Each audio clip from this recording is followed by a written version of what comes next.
Hey everybody, welcome to Bound of Truth. This is Chris Lopez.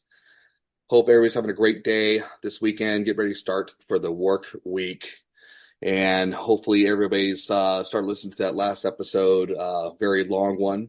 I thought maybe I should have done a two-part one, but it was so good I couldn't stop. And then I kind of regret the next day because I had to go to work the next day and I was exhausted.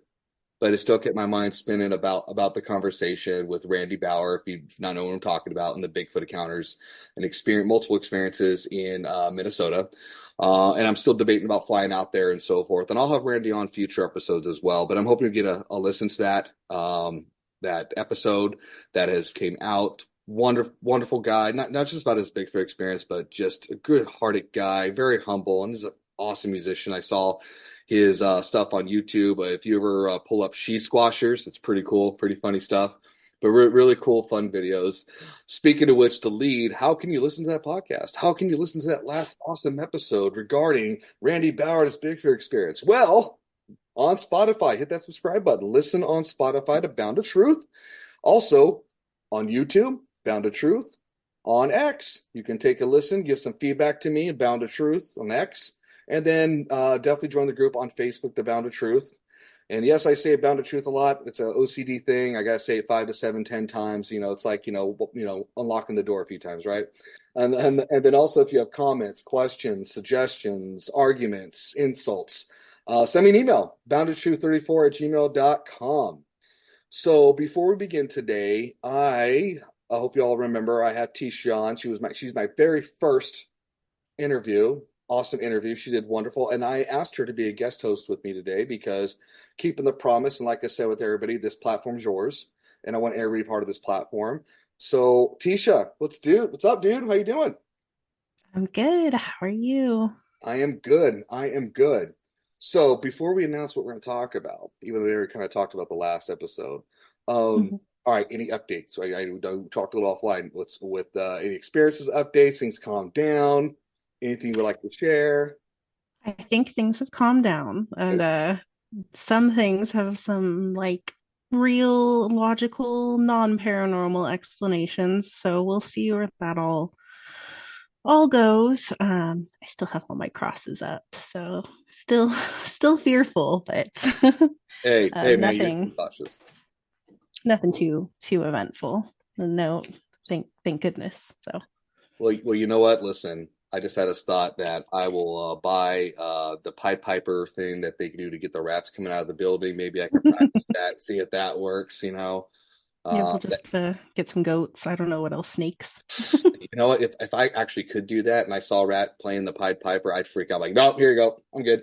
Nope, too big. That's too big. Nope. But okay. But anything else new? Besides that, everything else good? Yeah, everything else is good. We've had some weird not weird, but a lot of military exercises over here lately with helicopters, which has been Mm. kind of cool. They've been getting really low, but that's kind of normal. Yeah, Just a right. little just a little surprising when it happens. Well, you know what? Is it, have you say it's been more normal than usual, or just, it just spooks you out at times like, this happens. It's just, you know, because of where you're at, or do you think it's just been more Yeah, actively? I definitely think it's more activity. We have a theory. Oh, Gabe has a theory that we might be preparing for war, right? Okay, you know what? Something. Before I share my thoughts on that, I was thinking this. Dang, Gabe, where are you, buddy? Gosh, what's his theory? And I'm curious if I'm on the same sync with him because when you mentioned that, and with recent news that's going on, what's his kind of Mhm. his thoughts on it? I think he said something about he thinks we're gonna go to war with Iran or World War III or something. Do you think it has to do with the But bombings that happened in Russia with ISIS? With what's going on with that? yeah, we just heard about that. Okay. So I what I know ISIS claims it. Do you think it was ISIS? Do you think it's something else? Do you think there was something behind it that could have funded ISIS? You think? I know I'm going a little deep here, but I don't know any thoughts on that. Ooh, I'm sure there is. I'm sure. I mean, and then didn't Russia try to say they fled to Ukraine, right? Trying to Yeah. insinuate something, but Can't Yeah. always trust everything Russia says. So, Well, you know what they say, when there's a crisis, it creates an opportunity, right? hmm And I heard recently too, in the side of that regarding the whole thing with Moscow, I heard that the military in Taiwan, our military is there being alert. hmm Yeah, Gabe was actually talking about that too. I was So, well. That's what I just was hoping. I was wondering if he was going to think about that because I'm wondering is that part of the activity that's going on because I'm learning more in Washington. We're heavily based here. Like I mean, not just based. We're mhm. it's a front fighting ground here. You know, Yeah. with all all the subs and ships and so forth here. Yeah, there's like the artillery base in Keyport, Yeah, the submarine in Bangor, right, the ships over here. There's Everett has Navy ships, right. and then Alaska up there too, and then the Army base in Olympia. There's Yeah, we're just like yeah. How sad Washington is. I know Arsenal's scary. How sad would it be in Alaska and Russia? Like they're like next door neighbors, right? And like how the war started with someone threw a rock across the way. You, screw you, Americans, take that. Well, here's a rock towards you, buddy. And then there you go. We got a war because someone threw a rock. Uh, And then in Alaska, they have like a huge, it's tons of conspiracy theories and alien things up oh, dude, there, that's right? that's That's its Antarctica. own And thing. the whole thing. There's talk about the Black Pyramid in Alaska. You know, hey, if we ever want to do one on that, well, we can. You know, Antarctica's got its own things too. Um, Hmm and but no, I mean, there's a lot of stories about rumors that can have so much of its own episode. There's so much to unpack and cover, and even if there's not much to unpack, there's so many theories and rumors. But like to me, like you know how you like with anything that we talk about, either Alaska, Antarctica, here in Washington, it's like you know those detective boards that put a picture on, they string it, and they put another hmm string. It's almost like you need like a freaking Yeah. like I don't know what kind of wall to really kind of do that. And then you're probably restringing all over the place. Like, okay, that's not. It's like fourth dimensional chess. You know what's going on. But anyways, anywho, I want hmm you to introduce what we're going to talk about today. What are we talking about? What subject? We are talking about the aerial phenomena. Aerial Phenomenon? phenomena. Yeah, or the aerial phenomena, aerial canal, encounters. And since we're kind of first coast, you know, we're doing a little co-host together.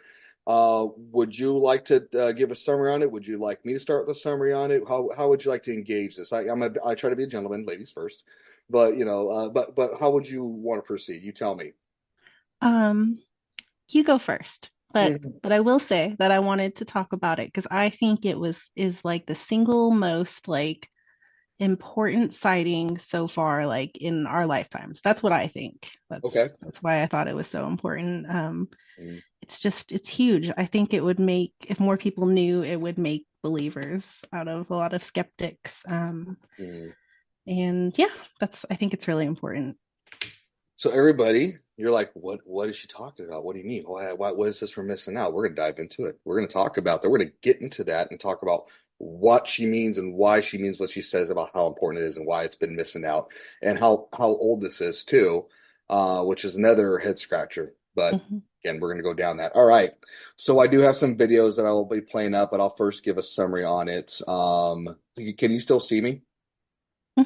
Good. Okay. I'm not doing a share screen. I'll do that for more videos. So, all right. So this is regarding the Ariel UFO school incident. So this is a summary. I'm going to read it verbatim here. So the incident, the sightings at Ariel occurred at 10 a.m. on the 16th of September, 1994. 2 days after my birthday, even though I'm a lot older. When pupils were outside on the mid-morning break, the adult faculty at the school were inside having a meeting at that time. The entire incident lasted about 15 minutes. When the children returned to class, they told their teachers what they have seen, but were dismissed. When they returned home, they told their parents. Many of those parents came to the school the next day to discuss what had happened with the faculty. And then, obviously, I think a parent would, if you, I'm sure for you, Tisha, if your kid's like, "Hey, I saw a UFO," and you're at the school saying, "Dude, why don't you believe my kid? What's going on? Would you sleep in their lunch? You slip in their lunch, you know?" Definitely. I would probably be there. I'd be calling after school, like what Right, happened? right, What yeah. happened? So continuing on, so obviously this information got out to the news. So there was the BBC's correspondent in Zimbabwe, Tim Leach, visited the school on the 19th. So this is pretty quick, actually. So this is 3 days afterwards regarding this incident. So news got pretty quick. So visited school on the 19th of September to film interviews with the pupils and staff. After investigating this incident, Leach stated, I could handle war zones, but I could not handle this. That gives merit and credit to what you're talking about, right, Tisha? Why isn't Yep. this going around, right? So that's interesting. I'm curious on what spooked Tim Leach. Is it because of the kids' experiences or things that were said? Um, so let's see here. Hind, I don't know who Hind is, but Hind visited the school on September 20th of 1994. She interviewed some of the children and asked them to draw pictures of what they had seen. She reported that the children all told her the same story. Hmm. There's another thing into it, another kind of credence to it. And then on November on in that then that November same year, Harvard University professor of psychiatry and Pulitzer Prize winning author John Mack, and a little bit who John Mack is. I'm going to go a little side on this one. Who John Mack is? He was an American psychiatrist, writer, and professor of psychiatry. He served as the head of the Department of Psychiatry at Harvard Medical School from 1997 to 2004. In 1997, Mack won the Pulitzer Prize for his book, A Prince of Our Disorder. Mack's clinical expertise was child psychology, adolescent psychology, and the psychology of religion. He was also known as a leading researcher on psychology of teenage suicide and drug addiction, and he later became a researcher of psychology of the alien abduction experiences. We'll hear more about that as well. Again, before we continue on more of the summary, this John Mack guy, I know you've talked about Tisha. This guy's legit. He's not just a psychiatrist or some psychiatrist from some local area there or somebody from a different country that just was, oh, this is interesting. I'm going to go for my own self curiosity. This guy's a legit Harvard Medical teacher who's Yeah, going I to, think they said he even helped found and build the mental health hospital at like Oxford University. So he's like right. was a big deal, like a legitimate accredited professor. Well, You can see. absolutely. Yeah. Um, sorry, go ahead and finish your thought. I apologize. Oh, no, no. So I just, he wasn't a someone else that, he wasn't like a tinfoil hat conspiracy person. He Right. was legitimate medical professional who was Yeah. interested in abductions Yeah. and the sightings. Yeah. And he's very intelligent. If anybody hasn't heard his interviews, again, we'll play that later on. But guy's sharp as a fox, man. So he did go visit those kids. And then throughout the 1990s, Mack had investigated sightings and alien abduction phenomenon. According to the interviews of Hind, Leach, and Mack, 62 children between the ages of 6 and 12 said they had seen at least one UFO. One or more silver objects, usually described as discs, appeared in the sky. So they then floated down on the field of brush and small trees just outside school property. Between one and four creatures with big eyes and dressed in all black exited a craft and approached the children. At this point, many of the children ran, but some, mostly older people, stayed and watched the approach. According to the Mac's interviews, the creature or creatures then telepathically communicated to the children an environmental message before returning to their craft and flying away. According to Dunning, this telepathic message aspect of the story was not included in Hind or Leach's reports, only Mac's, which is interesting, only Mac. Hmm. Although Hind reported it later. In Mac's interviews, one fifth grader tells how he was warned about something that's going to happen and that pollution mustn't be. An 11-year-old girl told Mac, I think they want people to know that we are actually making harm on this world and we mustn't get too technologized. That's a word, I guess. Hmm. One child said that he was told that the world would be end because they are not taking care of the planet. The children were adamant that they had not seen a plane. He noted that the different cultural background of the children gave rise to different interpretations of what they had seen, and they did not all believe that they had seen extraterrestrials. Um, that's kind of a weak comment. I think they, I mean, it's pretty much that they all saw the same thing and came to the same conclusion what they saw. But Hmm. that's a summary of pretty much the 1994 Ariel school encounters. And there's more deeper story. We'll play videos. But with all that being said, that's what you're trying to share, right, Tisha? Why, like, Hmm. how come this is not heard of? How you have these people coming out? You have these witnesses. You have a reporter coming out 2 days, 3 days afterwards. You have Matt coming out in November. It's all happening so quickly. Why wasn't this Hmm. told? So go for it. Yeah, yeah. And then so many children seeing the same exact thing. Mhm. If you look at the drawings, all their drawings were similar. And like 60 of them, 60 kids were going to say that they're lying. They made this all up, all of them. And only one of the children later on recanted, right, as an adult. Only Yeah, one single person recanted as an adult. And it blows my mind that like it wouldn't make you a believer because if, 60 kids from my child's school said they saw something, and I would believe all 60 children, that's right. it's just crazy to me how a lot of people don't know about this or how it's explained away with mass hysteria. That's the main Right. argument against it, right? Mass hysteria. That's what they're experiencing. Well, and the thing is, like, I'm not a psychologist either, and I'm curious to know how mass hysteria works. Hmm. However, these are children with imaginations. These Hmm. are children who, are considered, as children are very innocent, Hmm. very honest. The only time you hear children lie is when they don't want to get in trouble Hmm. because they know mom and dad are going to do, they have something happens. But it's to have children at that age who are entering this planet who are so young. I mean, you have a daughter. She's like, what's this? What's that? She's, doing all these Hmm. things, being very inquisitive about the world because they're so young. They want to enjoy everything and have their imagination, their own unique imagination.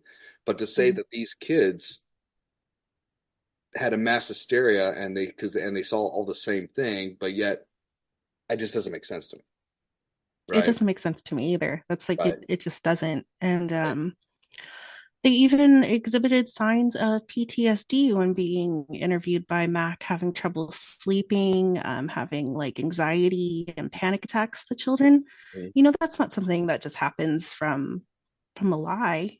They Yeah. obviously were traumatized by something, and yeah, it's crazy to me. Yeah, well, you Uh, know what, too? If it wasn't real, then this had to be some major stunt by some yeah. multiple individuals because we know they're telling the truth, but they're saying, well, what's not real is not true. Okay, if it's not true, if something happened, that's true. But Hmm. what they're saying is not exactly true, then who's behind it, type of thing. Hmm. That's a lot of work to do something to children to Hmm. get in that type of trauma and not get reported to the world. Yeah. And So then it doesn't make any sense. the recanter, in one of the later interviews as an adult, one of the children that experienced the whole phenomenon, that later recanted and said it was a lie, took credit saying that he had pranked everyone, right? And he had said that he had made the whole thing up to get out of like something. I don't remember It what, was but no, I remember we were talking before. A guy looked like he's just like, I'll say anything, give me some drug money. yeah. That guy looked like Yeah. high And on. then all his previous accounts, he never said it didn't happen. He never like said that it was a prank. He was full on with like this all happened, just like everyone else. Yeah, So that one person with the galls and ego to say I caused mass hysteria by me telling people mhm, what's going on. Either he's an X-File who's got psychic powers, so he can project things like Professor X and the X-Men and just make people see things they don't know about, or the guy's just high mhm, or he's lying, or all three. I have no idea, but no, it's like one, and it was just like, dude, come on, it was funny. I guess when they did that Netflix series, I guess mhm. to me, I think it was like we got to find something to counter this compared to what the kids saying. They couldn't find anything. Like, okay, what about this dude? He's Yeah. the one that you can say was fake, but he's so non-believable. But when he somebody, it's like it's like you got Johnny Cochran, this lawyer, and 10 other lawyers, and you got this public defender, and like this public defender's so screwed, you know. I mean, I don't know. That's kind of my thoughts into it. He looks like he's lying when you watch the episode where he's talking about how it's not true. He looks like he's lying. This other one seemed more honest, but Well, honest and sharp. Honest mhm. and sharp. So, all right.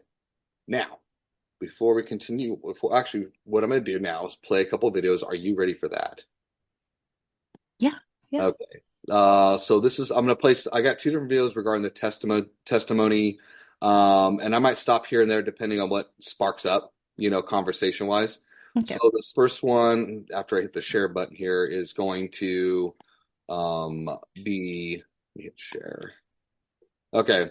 This is regarding the children talk about this is the example of the witnesses and conversations of the children. So I'm gonna hit play. Here we go. It was sort of like a round shape, sort of like a plate, sort of like two plates that were sort of like on top of each other. Then there was sort of like the hole, the hatch for it, and there was sort of like in between two trees. But you couldn't see that clearly. It was just silver all over. And I didn't see any men or something like that. You saw one UFO that's surrounded by little ones? Yeah, one big one spaceship. Yeah. Little ones around. Yeah, let me see your drawing. One big one big ship and then small ones surrounding it with there were lights. Yeah. Surrounding the ship. Like Sean's, huh? This is Sean's drawing. Yeah, basically. Yeah. And okay, one landed, the big one landed, and the two aliens came out. Yes. And what happened with the little ones? The little ones, they were just flowing around in the air. They didn't touch the ground. And these made the silver lights? Yeah, they were making different color lights, like green, red, flash to green, then they'd go to blue, and then purple. Yeah, purple and red. But it was like it was going like each one to each one, but quickly. Yeah, like they'll go there and then it'll vanish, and they'll go there and vanish, and then vanish. So that's a great example of a bunch of kids sharing, right? Mm-hmm. Any thoughts? I have some thoughts, but what are your thoughts so far just by that example? Just by that, it just doesn't seem like they're lying. They're all chiming in, giving like more details, and they go together. Their pictures all looked similar. Right. They're talking about different colored lights and how they moved and how it was situated. And I don't feel that they're lying. I do right. not. Well, another thing too, I thought was interesting, the interviewer, right? Because I'm curious if the interviewer, like she said, like, "Oh, you saw silver lights," Mm-hmm. and I'm like, "Wait a minute, when did they say silver lights?" Right? Mm-hmm. But I liked how the children correct her, like, "No, it wasn't silver lights. It was this." And they all chimed in. And Yeah, I no, like and then that. they started adding and then it was going in a pattern, and they were moving faster, like this. And I think that's proof of like these kids are not being suggested on. They're not being lead Mm-hmm. the questioning. They're like, it wasn't so like no, it was these lights. Mm-hmm. And I think that was interesting that, there's certain questions she was asking was kind of like, let me see how are these kids being led? Like, oh yeah, it was this. Oh, did you see big headed aliens? Yeah, big headed aliens. Did you see them talking together? They're talking. No, they were like, no, they're floating around. Or this, Mm-hmm. it's like, let me correct your question. Mm-hmm. Yeah. Yeah, definitely. Yeah, and you can see the excitement on their faces too. So, all right. Yeah, and that's just, are they going to be able to see the video?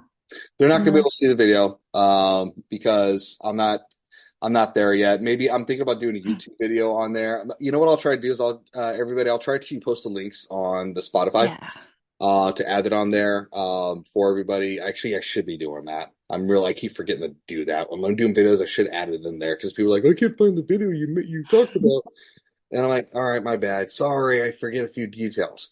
So I'll add those links on there for everybody to kind of click and see and view for yourself and so forth. But they're really, really good stuff. Mm-hmm. And the next one I'll play here too. I'm just looking at my notes. Which one? This one. I'm gonna play this one. This is another example of an interview. This is more regarding the beings. And And I'm going to play this one, let this ride a little bit. Again, this is just another example of the interview and the collaboration of what these kids have seen. So here we go. And he saw him standing by the silver thing, and he had big eyes. He had a big head and big black eyes, and was dressed in a black bodysuit. They were wearing pure black. And I came down and I saw a funny man with his eyes here, and I saw a spaceship, and there were a few little ones around it.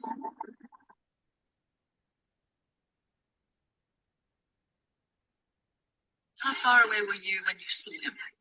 Not very far. Not very far. About a meter away. A meter away, that close? Yes. And how big was the figure? It was about as big as a grade 6. I believe that the children did see something. I believe them because normally children don't lie. I've always taught my children seeing is believing. Unfortunately, I didn't see, so... It sounds what This alleged encounter caught the attention of Pulitzer Prize-winning Harvard psychiatrist Dr. John Mack. I'm going to put a pause on that one. But that is another, I think, really good example of their encounter, right? And when you listen to the parents, they're believing their kids. And it's funny, too, because this isn't not only South Africa, what's one culture. There's, there's a lot of different cultures involved there. And these kids, and seeing the video, they're all playing together, they're all unified. And, but the testimony, especially regarding the beings, is so clear and concise. I mean, what's your thoughts again? Any more you want to add to that? I remember, I don't know, when I was brushing up on the encounter, I don't remember if it was YouTube or the Netflix, but they later described, like as an adult, like that it was sort of like scuba gear, like the suits that they were describing. Well, a couple of them had said that, and it made me wonder, like, is it their bodies or what were they like wearing, that they had all seen? Because I just heard that one girl say a bodysuit, right? Yeah, I've heard a lot of encounters of people with these entities is that it's a black tight suit. And, scuba suits are like surfer suits are tight, and I mean, of course, that's the best you're going to describe it to is try to create an illustration. It's like a tight scuba suit. And the beings being, and it's funny, I like how they explain how many meters, because I'm like, okay, what's a meter again? And they put that like 3 feet. I'm like, oh, okay, all right, cool. I was like, I forget, everybody, we're in the United States. We're not the only one in the country that everybody should go by our own measuring system. We're so bad at that. But they're saying that their height was like the size of the 12-year-olds, and so forth. And, regarding the message that we're supposed to be given by these kids, we talked about, don't destroy the planet, be good to it, all this stuff. You shouldn't depend so much on technology. What do you think? Do you think there's a good agenda, being stated by the kids being true? What do you think of those comments? I mean, it sounds like a lot of things we would say here. We want to be good in the environment. We want to. I know. And if you told me some kids said that now, it wouldn't be so surprising because that's a big thing now. But I don't know if it was then. I don't know if it was then. Right. And like one of the girls, the one that said the thing about technology, right? Later on when she was an adult, she was saying like, she's like, how did I even know that word? Because she was so young. Yeah. And yeah, that's a good point. Right. Yeah. I hope that's like the message that they brought with them. And, if we want to look at the world actually now and what we've done to it with pollution and climate change and all that, it's kind of true. And nuclear weapons and all that. Because something was spotted that day or around that time, right? It was like a Russian ship or something. I don't know. There was something in the sky. Yeah, go for it. But I thought that was a weird coincidence that there was something to do with someone had launched something or something had come back and that they had this message about technology, the beings. So I just thought that was strange. I thought that was a weird connection and that maybe maybe they were warning us about war and our technology. That was something that I thought before, Right. maybe we're going to become too advanced with our weapons of war and we're going to destroy the planet. Well, you know what, too? It's, I know we're kind of going a little side tangent, but I think about that. I was thinking about that. I was reading about, like, don't depend so much on technology. And then my first defense mind was like, why? So you can destroy us? Yeah. But that's my, like, excuse me? My attitude at times. But I'm thinking, well, and it's funny because this is back in '94, and I was what, almost going to high school. I went to high school in '96, and so around this kid's age, and I'm thinking, what was the technology back then? Nintendo. I didn't have a cell phone. I mean, I still No remember. one had cell phones. Yeah, no cell phone. If you wanted to pass a message to a person across the room, you put it in those crappy markers and put a note and sign, pass it off. And I do remember how things were simpler, and now I'm thinking, well, I think they're trying to get the message now with technology being so convenient. Like, heck, I miss going to Blockbuster and spending 2 hours looking for a movie and just pondering, I'm gonna get this right. It's like an event too, because everybody hangs out like a Blockbuster does this, right? But it's like now I look today and I'm wondering, well, maybe there's a good hint behind that's not just about weaponry. Maybe it can also technology can desensitize us too. Yeah, definitely. The Definitely. convenience becomes too convenient, and then we expect everybody else to be convenient around us. And I played that card too, and I don't think it's something it's by on purpose, right? I think sometimes it's just a habit because we have everything so conveniently here. Now you don't have to go to the store; Amazon delivers to you.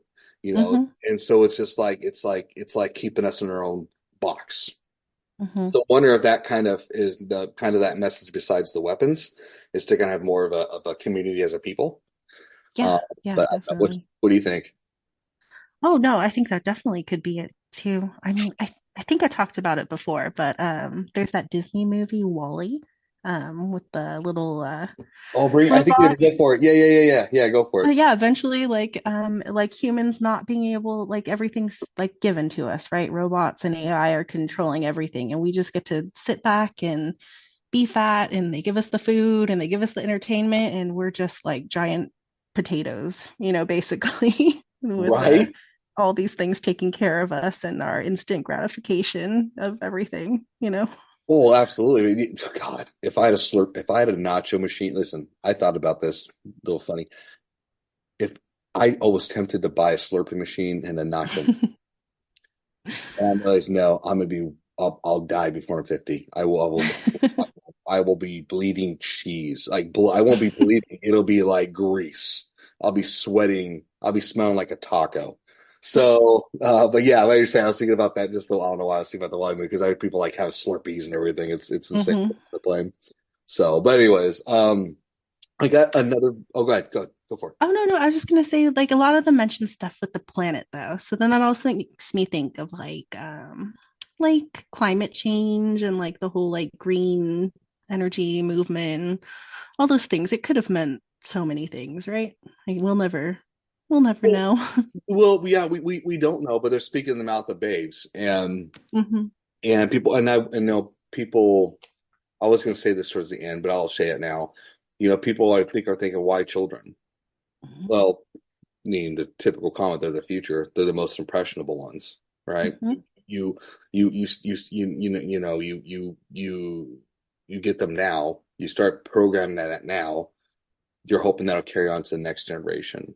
Yep. Because sometimes it takes a whole generation to die off to create something good. But it's all depending how that generation's raised, hmm right? I mean, I go back to like biblical principles, like the Israelites coming out of Egypt hmm and how it took 40 years to get to the promised land.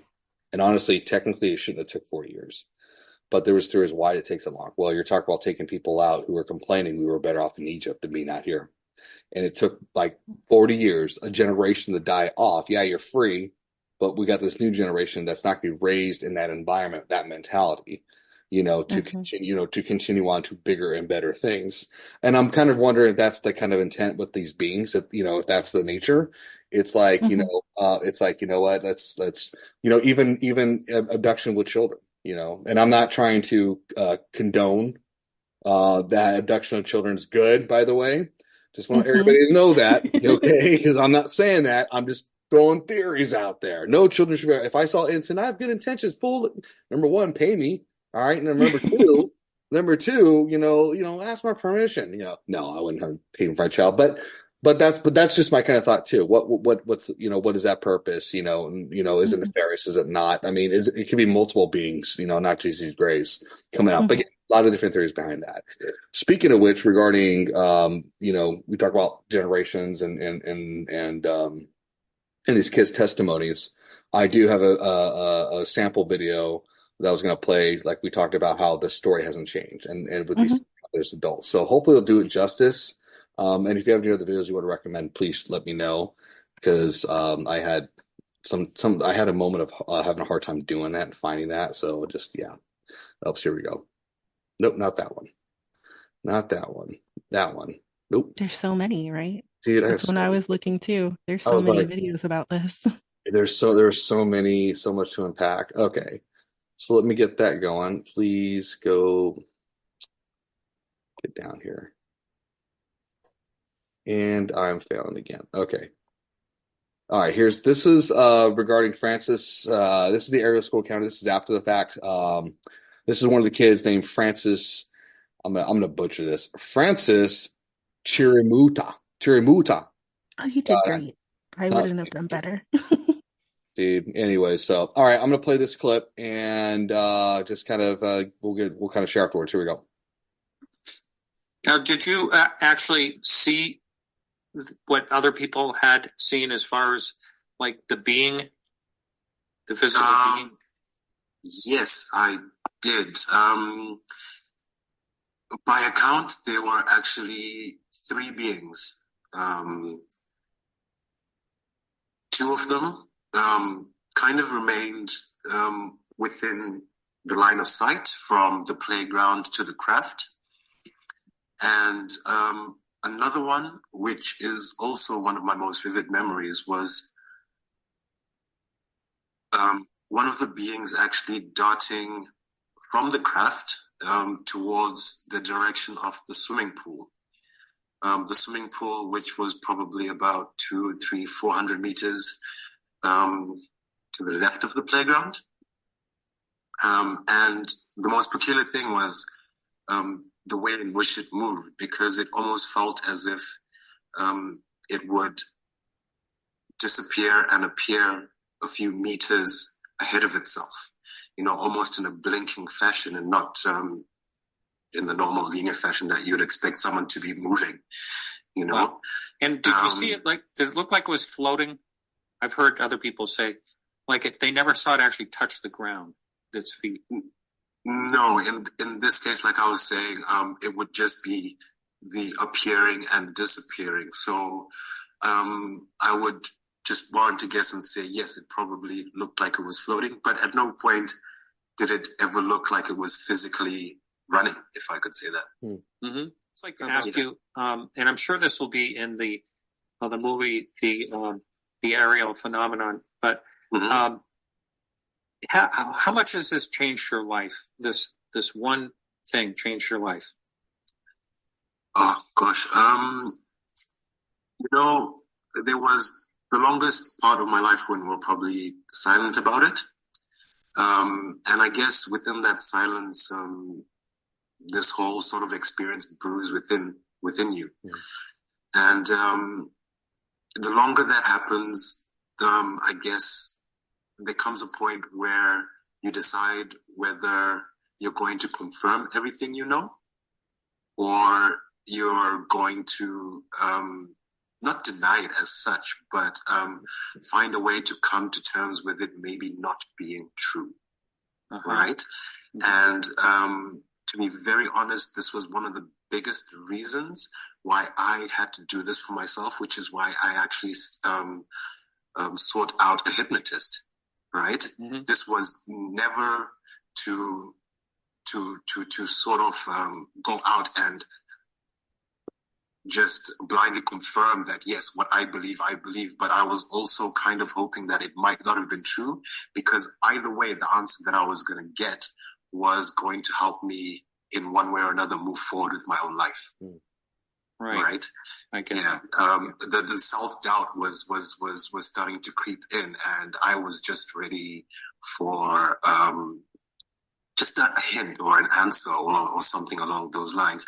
But it has affected me in a lot more ways than one. First of all, the way I think. I'm very open-minded to a lot of things. I'm very tolerant to people and their thoughts, and their ideas and their viewpoints, because here I am with one of the most craziest stories anyone can actually sit here and tell someone. And so, yeah, that kind of makes me believe in people a bit more, I guess. I don't know if that's a good or bad thing, but I always give people the benefit of the doubt when it comes to weird and wacky things. Yeah, I can absolutely understand that. Thank you so much for your time. I really, really appreciate it. And I'm sorry you couldn't come on the show live, but I understand we're just in the middle. Okay. What do you think? That's a great example of not just, that's one out of many. And I really, really encourage people to look at the Netflix documentary series regarding the Ariel phenomenon. How the testimony is not only not changed, but the impact and the psychological consequences done to people, not because of the experience they've had, but because of how they were being treated to keep it silent, and how they were trying to, like this guy's trying to move forward, right? Even he was like, had so much, like you said, I'd like to use the word, it was bruising me inside. How we have to be silent, and he felt like he couldn't move forward because he didn't know how to deal with this. And how he went to a hypnotherapist to maybe like, maybe it was all BS. Maybe he was hoping it might even be, right? Yeah, he was hoping it would be. But it's just, but I love that example of the interview was like, hey, I'm not just confirming what happened and just like, hey, yes, 20, 30 years later, it's the same story. This is what it's done to me. I was hoping it was real because of the consequences and because of what's happened and because whoever behind the scenes were causing that. And that's not fair to a kid, by the way. I think that's wrong to anybody, but even children. I can't imagine like the PTSD like they experienced having to hold it all in, even the mental and emotional toll of having to not say anything or being told that it wasn't real. Right. It's like nothing to see here. I just saw it happen. No, you didn't. It's like you keep lying until it becomes the truth. And boy, it's right. It eats the soul. And sometimes I think it eats you so much that it just affects your relationships and people around you, which is not good too. Like I said, I think, I mean, you've seen the documentary. I think these, besides that one crackhead looking dude, all those kids grew up really, really well. I mean, and these people were loving, which is cool. Like you see a lot of love in their hearts, but it's just not right for people to tell them what you saw was not real. Like that one lady who said she never told her husband because she was scared that if he knew that he would think she was crazy and leave her. So she held it all in until she did the documentary. And he was just like, what? You didn't tell me? She was too scared. Right. She was scared. Well, and you know what? I think we all have maybe some idea what that may feel like, where it eats, but it eats you up inside. It's like, I like, this is my spouse. This is some, like this is the people I have relationships with, either a spouse, a family member, a parent. And I want to have an open and honest relationship, but I'm afraid to share this because of what it might label to me. And but then sometimes the other backfires, like, I feel like I'm lying to him, betraying him. And I mean, I don't know if that makes any sense, but it's like, I want to keep this open relationship. This relationship very open and honest, but I can't share this because I'm afraid of what I might lose. I don't know. Yeah. I mean, I don't know if that makes any sense. I'm sure like, I see how you interact with your daughter that one time or like, just how you talk with your daughter. It's like, I like how you really like very open-minded to her conversations. So where they're like, oh, you're crazy, and so forth. Yeah, and that's going to go a long ways. Yeah. I mean, they even doubted John Mack, though, when this all happened. And, of all the people that were involved in this incident and the aftermath, he was like the most accredited person. And, they even tried to disbar him, right? Like from like the mental health field, saying he Oh should have yeah. been treating these people for delusions instead of encouraging their Their delusions. experience. Yeah. Yeah. They were trying to say it was malpractice, right? Yeah. It's malpractice throwing medicine at people. I'm not saying Hmm. medicine is bad. I believe in medicine. I take medicine. I just don't believe that it's like it shouldn't be something that's throw medicine will be fine. To me, that's malpractice. Hmm. That you can help treat something, but you're not gonna be able to deal with it until you talk about it. Hmm. Yeah, I hear what you're saying. That's really it was such a hit campaign on John. It really was. Yeah, and then he was on all these talk shows here getting laughed at. He was on Oprah. They were Mhm. interviewing people at Harvard trying to say that he was just a nutcase and had jumped off the deep end, basically. But Oh yeah, I wish he was alive today. yeah. I mean, how much do you think he would be, especially where we are with the UAP and stuff that's going on? Hmm. What kind of voice do you think would be to have because we have these scientists, right, that are coming out and everything. We got Richard, we got Gary Nolan, we got David Grush coming out in the military, but the psychiatry part, we Yeah. haven't seen anybody come out. My God, Jacques Vallée, thank God, that dude is still alive. Oh my God, he outlived the Queen. But like John Mack, Hmm. like it would be such that extra piece involved in what's going on today to explain the psychological thing, especially how people are like, well, disclosure could be heavy on people. God, what would John Mack say today about that? Yeah. Such a Be genius. able to provide support because he was interviewing like abduction people before the Ariel incident too, right? Mhm. So, and he Yeah. said that they were all, he believed in their experiences. Mhm. Yeah, like a Oh, yeah. support for people, that because I'm sure if you went to a mental health professional and told them about what was going on, if you got abducted or saw something, they might not believe you. I'll just say, what? There's things I want to say, but I know it'll give me trouble, so I'm not going to say it. There's a lot more crazier things in this world that people are accepted for than this. Hmm. How's that? I'm going to keep it that way because Yep. I want to respect everybody in the audience and that. But it's I think like like this shouldn't be so far fetched. If we believe in God, that's not crazy. Hmm. If we don't, do we see God? Do we know God? Do we see well, personal experiences. I mean, me being raised Catholic, and I'm not trying to be blasphemy, by the way. I'm not trying to do that. But like as a Catholic, I believe in miracles and all the stuff that's going on. But it's not crazy. But things like Hmm. this is crazy. And my theory is it's not that it's crazy, it just doesn't fit the narrative of what people want to see. Hmm. Like behind the scenes type of thing. If we go outside that and start thinking for ourselves, I think that's where it becomes more of a threat and they start bashing you. Hmm. I don't know if that makes any that maybe I don't know That if that makes sense to me. yeah,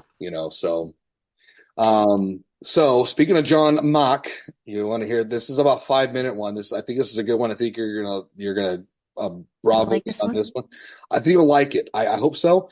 I think you'll like it. But John Mack, again, when we talked to, like what Tisha was sharing about, this guy is he's not just any psychiatrist. He's all about children's psychology, teen drug abuse psychology. He's a Harvard teacher. So this guy's legit. He's not some minor league player. This guy's pro.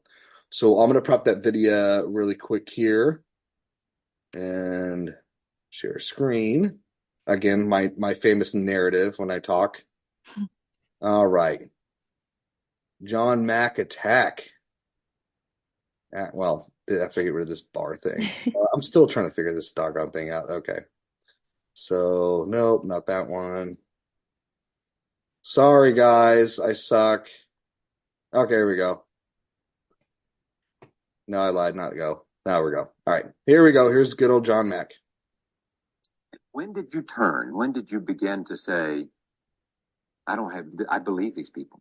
or I take them seriously. take You know, them the word belief is full of treachery here. I know, because that's it why I was has using a sense of, you know, we're become part of some belief system. Well, I know, but I was using it more in terms of take it as credible. It could be. What's your term of? That's right. It's just what you said. I mean, that it is something that is credible, that involves some kind of reality that these people are encountering, that needs to be taken seriously. And that, I suspected that very soon, but I just didn't have confidence in it. I had to see 30 or 40 of these people, each telling in different, slight differences, highly detailed narratives, terrifying in many instances, which they themselves doubted, which when they would hear that another person had had the same experience, they would become very much disturbed because it meant they couldn't dismiss it as a dream. They couldn't dismiss it as their private mental illness or fantasy. And that, to a psychiatrist, at least to this psychiatrist, was very powerful evidence that something extraordinary was occurring here. What kinds of things did they tell you, which is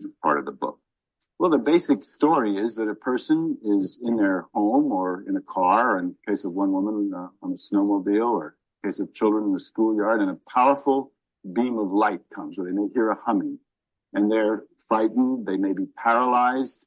They are moved by some energy. If it's in a house, they'll say floated down the hall. They may see these small beings, 3 feet, 3.5 feet tall, a kind of thing that you might think they would be hallucinating. The first response often to critics, well, they're hallucinating. But the fact that thousands of people are having the same images, doubting it, telling it with a great emotional power, that's not the way hallucinations work.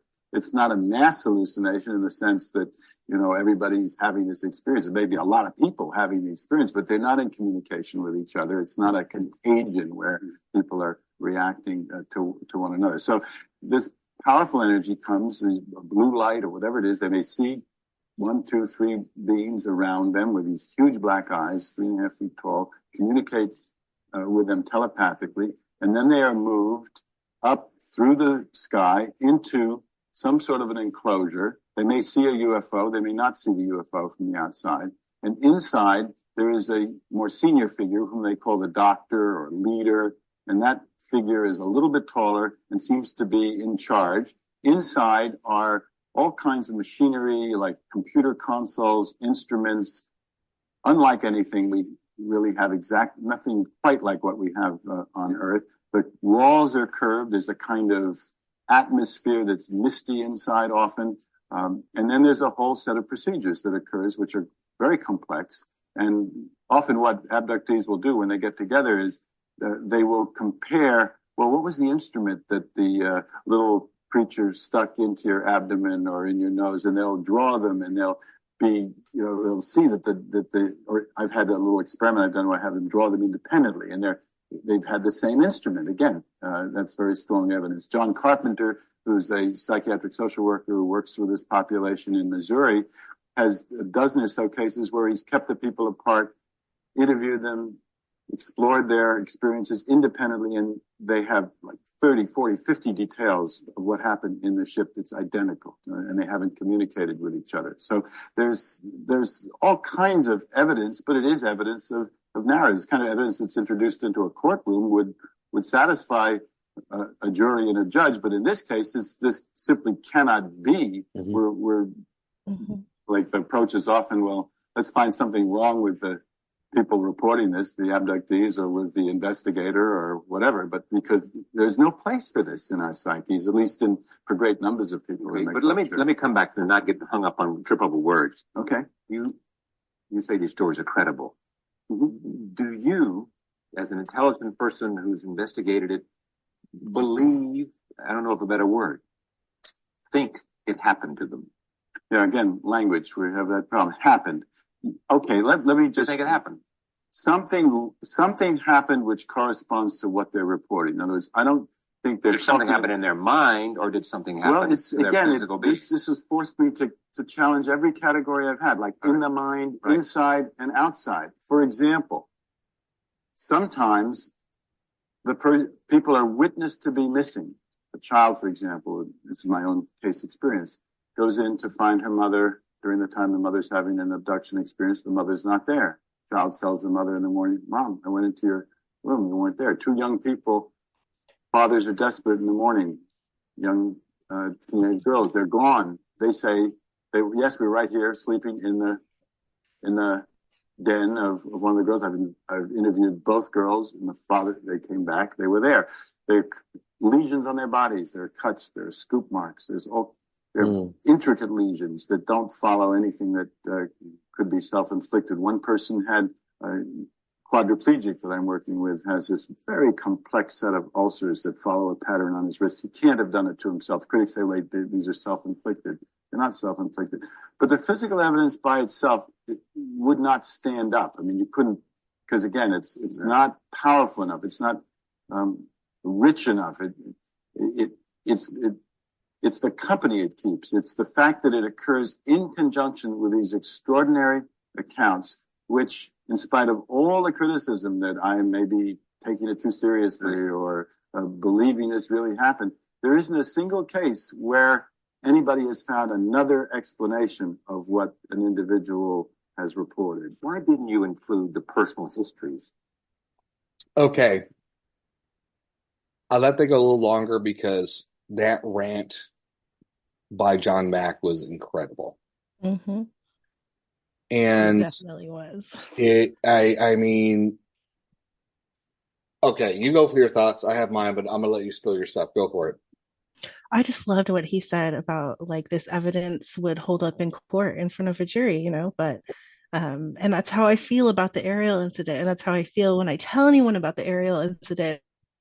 I'm like, how do you like not believe this? Look at all these kids saw this. Like they still to this day said they saw it. It's like 60 kids. Like it's like that would hold up in court if this was a trial. Like that's evidence. Yeah, and you know what? I'll share this with you. So, you know, me working in a bank, in a financial institution, you know, we do, you know, security meetings and, you know, robberies and everything, right?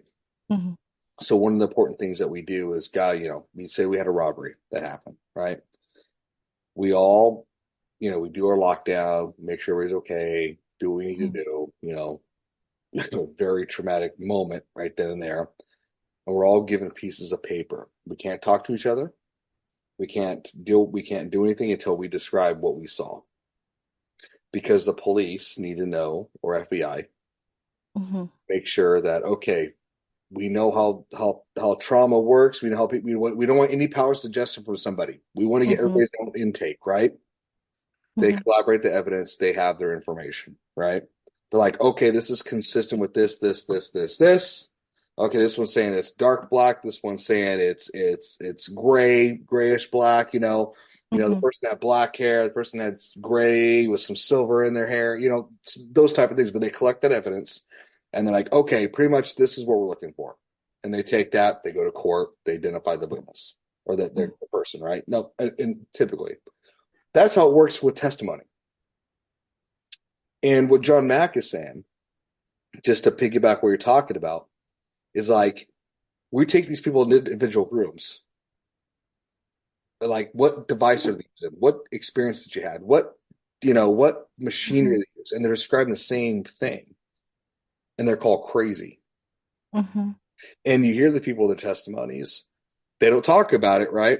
But when they hear someone else has it, the same experience, they're not like, yay, I'm glad. Look at that. I'm so glad we had the same experience. No, they're freaking out. Yeah. They want it to be, they want it to be not real. It's not and again, I don't know what the intentions of the beings are. All I can say is the trauma behind somebody, when there's trauma regardless, they don't want to go through it again, right? Like, for example, I had a broken ankle. I don't want to have another broken ankle, have surgery again. That's trauma on my body. It hurts. That sucks, right? But that's the thing. It's like these people are not jumping up for down and saying, my God, someone has the same experience. They're not thinking, I'm not crazy. No, they're hoping I am crazy. That doesn't happen. So I hope I touched on those points with John on that one. You know what I mean? It's like it's just like you said. Yeah. If it fits a narrative here in our normal society, gravy. When you talk about something like this that we have no idea, understand, because we have no control of it, you're nuts. You're crazy, right? You're nuts. That's like if this was a crime and we were just collecting witness statements, that would be enough to try someone in court. Like that would be it. We got 60 people saying the same thing. Like that's enough, but because it doesn't fit the narrative. You It have to does say it's it doesn't. something else. Exactly. And that's what I'm saying. Like I said before, Tisha, the truth is out there already. There's a lot of truth out there. I just think that Hmm. people try to create their own narrative out of it for their own agenda, either for personal reasons. I've seen that. Obviously, we see that with legacy media. We see that with even certain podcasts, right? There's even certain podcasts I have to kind of filter and BS about, right? Because I wonder what their intent is, what their agenda is. Are you here to share the message? Are you here about doing this? Are you here about doing that? Are you here about your game? And that's kind of Hmm. sad too. That sucks, right? And again, I'm not against, and when I say this, I'm not against people making money doing things. We all got a livelihood and so forth. We all hope to God, hey, we use our gut, you have the good intention. But that's the point I'm trying to make is that the truth is out there. But who's really controlling that narrative behind it? Hmm. I don't know. I mean, Well, thoughts on that? I think the narrative will change at some point soon. Not like soon, maybe soon, but I think it's going to change soon. That's just my feeling. We talked about that before. I Yeah, yeah. think It's in the like it's gut, all man. preparation for us to be like desensitized to Mhm, this idea. Because it's like, mhm. like those memes, like the new generation, just if you told them they were aliens, they'd just be like, yeah, yep, no big deal, right? Well, we talked about the whole generation thing, right? Yeah. Indoctrinating. And I think entertainment has something to do with it. I think, Hmm. like, okay, there's this terrible movie. Here's an example.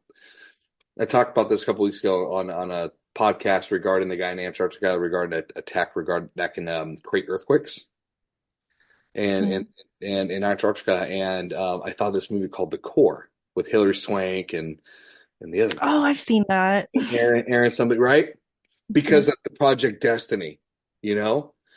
But I'm thinking, what is it? Why does it sound familiar? Because Project Destiny supposedly caused the Earth to stop moving, start rotating. But I'm thinking, it's like, but you know what? It's funny because they talk about this tech in Antarctica, from alien Hmm. tech and all this stuff, weaponizing everything, how they can target certain areas to cause massive quakes. And it's funny because when I watch movies, I'm like, okay, there's got to be some kernel of truth somewhere. I think the '80s movies like Close Encounters of the Third Kind, Fourth Kind, like the Steven Spielberg movies. Hmm. The guy who led Project Blue Book, Dr. Alan Hynek, Dr. Alan. Project Blue Book, right? Hmm. Okay, thank God. Okay, no, oh God, I was saying I'm going to end this podcast. Terrible. Get out of here now. So Dr. Alan Hynek is the one who led that project. He was actually on set with Steven Spielberg helping with this movie. Oh, oh, Little I didn't fun know fact. that. Little fun fact there. Take a look at it. It's pretty cool. He's actually got a scene in the movie, like Oh, cameo. It's pretty cool. little Yeah, Easter egg there. yeah. Even the X-Files was instructed by certain people from the CIA and FBI, sharing their actual stories from the FBI. Of course, you get it fantastic. You fantasize. You make it more fantastical to grasp people's attentions. Hmm. But there's always, the thing is like you want to read every line between. Even with legacy media, I believe people are smart if they just apply themselves. Just read between the lines, type of thing. But Hmm.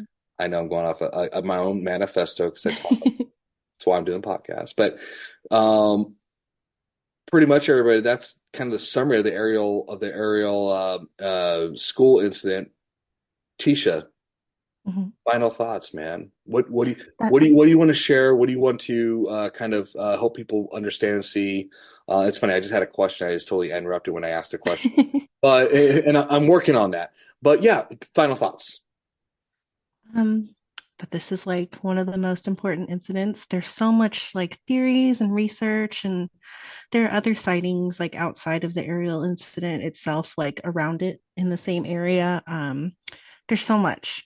Get on Reddit, YouTube. There's a couple documentaries about this specifically. One's on Apple called The Ariel Phenomenon. And Okay. then there's Netflix Encounters. I think there's more, but there's a lot out there about this, and a lot of interviews with the kids now that they're adults, and you can see for yourself that the experience for each of them is the same still to this day. So yeah, And and the paintings and drawings and all that, everything. here's another question for you. A final question. Hopefully, I'm lying. Hopefully, it's my final question. What I know you have a lot of interest in different things, but this one seemed pretty like special to you in a way. What Mhm. really drew you to this in a way? Why you wanted to share this out more? I mean, heck, we know it's on Netflix, we know it's all that, but hey, we don't have enough information going out. So what's like tugging at you regards to that? Like out of all the ones that I'd ever seen, all documentaries, interviews, anything that I've read, or my rabbit holes on Reddit, Right. I don't think I've ever found one where it even came close to the number of witnesses to one specific incident. And the fact that they were all children really like made it feel important to me because I don't feel like children lie unless there's something to gain. And there was nothing for these children to gain from lying about this. So, and so many of them. So that's why it really tugged at me because, I believe children are honest mostly, unless something to their benefit. And Right. there's just so many of them. That's like, I don't think there's another incident similar with that many witnesses, at least not yet, right? Not that we have recorded. Right. No, and those are very, very good intentions and thoughts. And I agree with you when you brought this to me. And I'm like, yeah, this should be out more known. It is surprising how it wasn't a bigger deal than what it should have been. I mean, like for example, we've had these UAPs that came out. Now we have, now it's more accepted. It's like, well, how come we're not talking about stories like this? Well, That's what it's why so are we bringing it old. to light? Right. Like it feels like it's going to be less known as time goes on. But the thing is like you have witnesses who are still young and alive since the UAP is more of an acceptable phenomenon, especially David Grush talking about the existence of non-human intelligences. To me, this would now be more of a merit. Yeah. It's like, why are we going back to, okay, it's like now we should look at cases we thought people were crazy, especially this one with the whole group of people with the testimony having the same drawing, same experience, not be able to not like, hey guys, we told you this is what's happening. This is what's going on, and give them another opportunity platform to share, because now it's becoming more of a topic to talk about, but yet that's not being done. And I would like, if you could get any of them on here on this podcast, I would love to hear what they feel about the message that they were told telepathically, how they feel about it now, or is it like resonated with them or changed their lives? What have they done with that message? You know what? How about this side project for both of us? Let's start reaching out to people for kicks. How about that? Reach out to you just to get one. I'm sure. I because honestly, I think we could do it justice just because of the passion behind it, just the truth, and just hopefully that they take the opportunity to give themselves another opportunity to have an open voice. I think that'd be great. I think it's a really good idea. And I don't think anything I've heard specifically has been about the message. That's why I was curious. Because that's, they all experienced a similar telepathic message and, just thoughts. How do they feel about that now as adults? And you know what, too? And also asking how that resonates to you now. Like, we heard, you told us what you heard, but you're right. I think it's a great way. It's like you heard that as a kid. How does that resonate with you now at this age? And what you've seen that's happened in our generation. How much does that resonate? I think that's you're a genius, dude. You're smart. You share your own podcast. I'm just curious. I just want to know. Hey, inquisitive minds, man. Think alike, I tell you. So, before we end it, anything else, Tisha, you want to share? Anything else you want to kind of put out there? No. I just really like this whole phenomenon. Everyone should get on Reddit. There's so much. Some of it's, rabbit hole-y, but it's really cool and interesting. So, dude, by the way, yes, there is. I've gotten lucky a few times. Oh my God, I've had a filter through. So I was like, my God, okay, it's comments. I'm like, I can't sit still. But no, I agree with you. Definitely search on Reddit. Tisha's right about that. She's really, really patient about that. I gotta give her kudos on that one. So Tisha, before I end this podcast, let's talk a little afterwards when we end it. Everybody, before we take off, before we get going and let you go on this great day, again, you want to subscribe Bound to Truth on Spotify. Search us on YouTube, on X, and on Facebook, Bound to Truth. And again, any questions, comments, feedback, suggestions, insults, or, whatever. boundedtruth34@gmail.com. Everybody, God bless. Have a great evening, and see you next time. Bye. Bye. Thank you for having me. Absolutely.